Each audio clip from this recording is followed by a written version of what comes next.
The two mainstream parties that will be running Germany, will they have to address the concerns people have about immigration and crime? So we've had these very interesting and elections in Germany, and I think that they affect the whole world order in Ukraine and Russia, United States. But that's an impression I have. Lana, you're going to set me straight. All right, let's just start with the beginning. So what happened in these elections?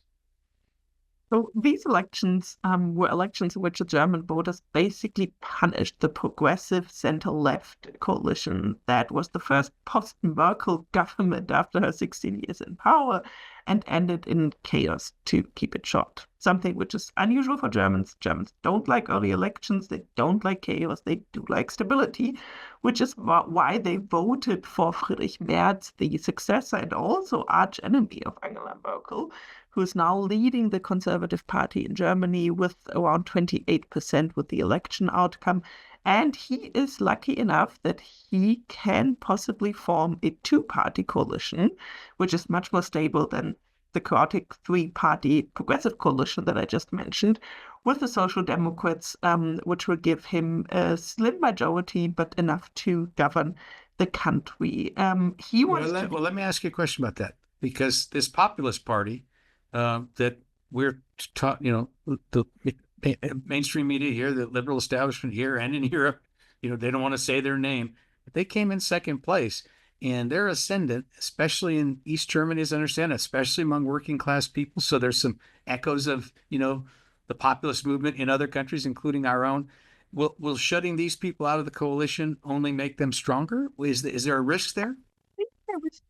The thinking in Germany goes differently. First of all, the AfD, this right-wing radical populist party in Germany, they have doubled the election results, so they're now at more than 20%, which is huge. But they are one of the most radical right-wing parties in Europe. Many other right-wing parties in Europe are trying to appear more normalized, to move to the center, to make themselves coalition partners. The AfD does not. The AfD has radicalized over the last 12 years of its existence.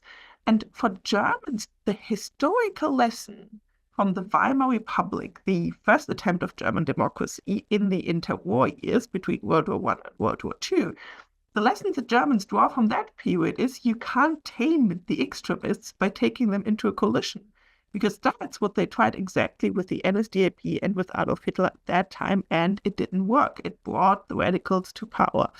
That's where Germany had this firewall against working with the AfD. The only problem is this time the AfD might be at 20%. Next time, if things go really badly, they might be at 30%. And then it's almost impossible to keep them out of government. That's what Friedrich Merz has vowed that he will prevent. He wants to cut the AfD's figures by focusing on immigration and the economy, and to prevent the destruction of the Conservative Party in Germany. So, in our country, a rough example would be, Bernie Sanders. So he runs for president. He's on these economic issues really too far left for mainstream Democrats, or, slightly more than half mainstream Democrats, because he got a lot of votes and won a lot of delegates. But then, he won by losing. A lot of his program became incorporated into Democratic Party politics here in the United States. And I'm wondering, will this populist party, with their harsh stance on immigration, in order to forestall them getting 30% next time, in order to keep this coalition together, will the two mainstream parties that will be running Germany, will they have to address the concerns people have about immigration and crime? They will, but since the Social Democrats are a center-left party and the Conservatives under Friedrich Merz have moved much further to the right than Angela Merkel has positioned the party, it is quite difficult to find concessions there. And there's an extra caveat, and that is that Friedrich Merz has voted together with the AfD, or has accepted votes from the AfD in an anti-asylum motion just a couple of weeks before the elections, which was a taboo in German politics before. He broke a taboo. So there are real concerns that he's not serious about upholding the firewall in the Social Democratic Party, which again will make it really difficult for these two parties to come together on energy and on migration, and also the Social Democrats know that they are the chosen partner for Friedrich Merz and the Conservatives, and that he basically has no alternative. So what they do right now is saying, well, thanks for inviting us. We'll think about it. We'll sleep about it. Let's see, right? They're trying to extract concessions. And if there's one thing that German elections and coalition negotiations are certain to lead to, it just takes time. German coalition negotiations take forever. And now the deadline of before Easter is even considered to be an optimistic deadline. All right, I want to get to Vladimir Putin and then to J.D. Vance, two very different characters. If you're Vladimir Putin, you're sitting in the Kremlin, you see these elections in Germany, what's your reaction? How do you think this helps you or hurts you? So Friedrich Merz is more hawkish on Ukraine than the Social Democrats have been. He's quite strong on security and defense, but from the Kremlin's perspective, the hope may be, well, we are just patient. And let's see how the AfD performs in the next elections. The Kremlin might also look at the rise of left-wing parties in the German parliament, which are not necessarily big by themselves, but once they jump over the 5% threshold that you have in the German parliament, they just make it very complicated for others to form a coalition because they eat into the share of the other parties, right? That's where the German political system gets complicated. Well, let me ask you, when you say left-wing parties, because these divisions, they change over time.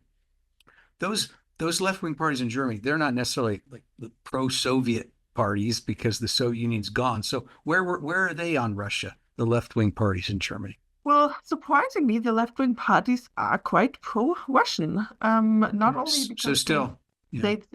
because they had in the past a stronghold in Eastern Germany, which is traditionally more Russia-friendly than Western Germany, surprisingly, because they were with the GDR, Soviet satellite. But also because from their perspective, they have always been critical of the United States and of NATO. They consider the United States and NATO as the greater evil, imperialism, US imperialism, and so on, which made them softer on Russia and Russia's policies. And right now, they do not necessarily speak out in favor of Vladimir Putin, but they do speak out in favor of ending the war in Ukraine, not necessarily in Ukraine's favor. So they look at what Donald Trump is doing actually with delight because they think, well, it's actually not too different from what we've advocated, although we have a left-wing populists. So politics does make strange bedfellows. Left-wing German politicians and activists sort of leaning towards Donald Trump. All right, that leads me naturally to J.D. Vance. So he came to Munich. He got very bad reviews among liberals in this country and liberals in Europe too. But there was one thing I want to that he said. There's one thing I want to ask you about because I won't lie to you. I'm very sympathetic on this one point to what Vance was saying, Liana, and it's the censorship in Europe, in England, France, Germany. But he was talking specifically on German soil, mostly to Germans. And CBS 60 Minutes ran a story here. I'm sure you saw it about the thought police, the speech police in Germany, and it gave me chills. And I thought that Vance was making a valid point, not just to an American audience. And I was thinking, if I was European, I'd feel the same way. I mean, freedom of speech is a cherished value, and I'm wondering, under the guise of political correctness or being kind to immigrants, or for well-meaning reasons, these European governments, especially Germany, have gotten away from it in a way that's dangerous to them. So I was sympathetic to that argument. Tell me what you thought. There is actually between, let's say, more center-right newspapers in Germany or commentators in Germany or center-left, that there's actually debate about these issues, how much people be punished for saying you are a bad person on X, to what extent is that really punishable? I think in J.D. Vance's speech, the problem is that he used these examples, and some of them were not even correct, to make a broader point of saying there should be no firewalls in German in politics in general. So he implicitly advocated for being more open to the AfD. And I think that's what really made everyone in Germany upset, because I think well, this is entirely our choice what we are going to do with the AfD, and that it's not for the United States to decide.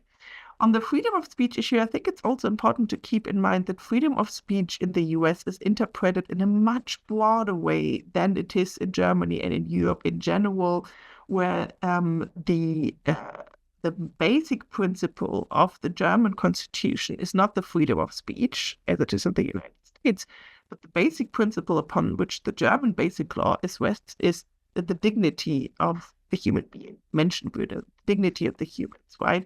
And so if you put that into the center, the definition of what is acceptable freedom of speech and what is hate speech, it's much narrower in Germany and in Europe traditionally and culturally than it is in the United States. So there's definitely a divide, and there is a healthy debate on that in Germany and Europe, but many perceive this as